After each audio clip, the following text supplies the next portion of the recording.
Hello, I'm Mariana Danilovich with Ultra Live TV, and we're here at Digital Hollywood Fall 2010 with Joleen Winther Hughes from the Hughes Media Law Group, and she's going to present this Wednesday on the different types of contracts available now in new media, transmedia. So what will you talk about? Well, I'm specifically been asked to speak on music contracts and the evolution of music in the digital media age. My background, before I was a lawyer, actually, was a music promoter in Seattle during the grunge years. So I decided to go to law school and ended up being at the forefront where technology met old media met new media. And so, fortunately, I've had a lot of experience in setting up music companies, music platforms, including the first legal music initiative, which was MusicNet, which is 10 years ago.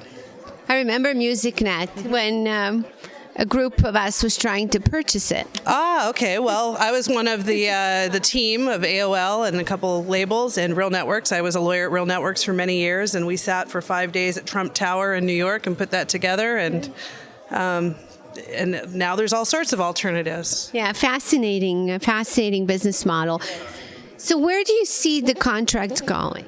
Well, I have seen quite the evolution, especially in the music space, where it used to be where record labels were very unwilling to allow consumers to have access to a lot of the content, whether that was because of the rights that they had with their artists or whether it was a fear of new media.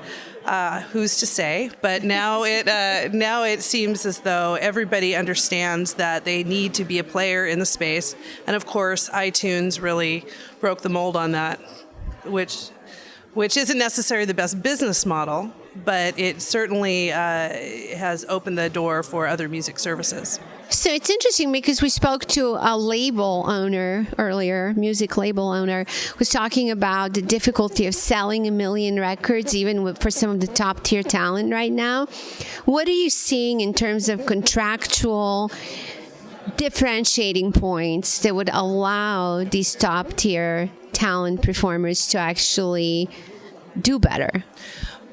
Well, what's interesting today is there are alternatives. So whether you're a major label, whether you're a small independent label, whether you're a band or just an artist, you have different distribution platforms that were not available years ago.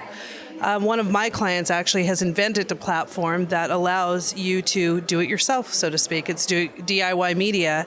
I'm happy to promote them. But it's a very cool product where you are able to, via email, via social networking, via any sort of communication method, have instant sales of your product, which is unheard of at this point, and it's pretty neat.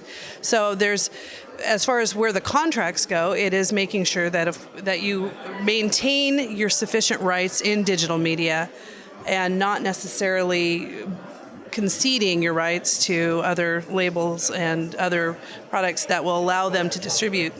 So if someone listens to your panel tomorrow and they're an independent Wednesday and they're an independent artist, they can learn how to actually create contracts that would protect their rights. Yes, not only protect their rights, but enable them to maximize their distribution potential and hopefully sales potential. And do you usually work with startups in the digital media space, or do you work with talent, or do you work with the large recording companies or publishing companies? Who are your most notable clients? I work with, let's just put it this way, I work with several major corporate clients in the Seattle area, and many of you might be able to guess a couple of those names. I also work with startup and mid-sized companies who've spent years developing their platforms, in addition to representing an former American Idol contestant. So I do run the gamut. Music is my passion, and my firm handles all types of media, but music is especially a passion of mine. Well, fantastic. We look forward to hearing you on the panel. Thank you. Hope you enjoy the conference, and thank you. Thank you very much.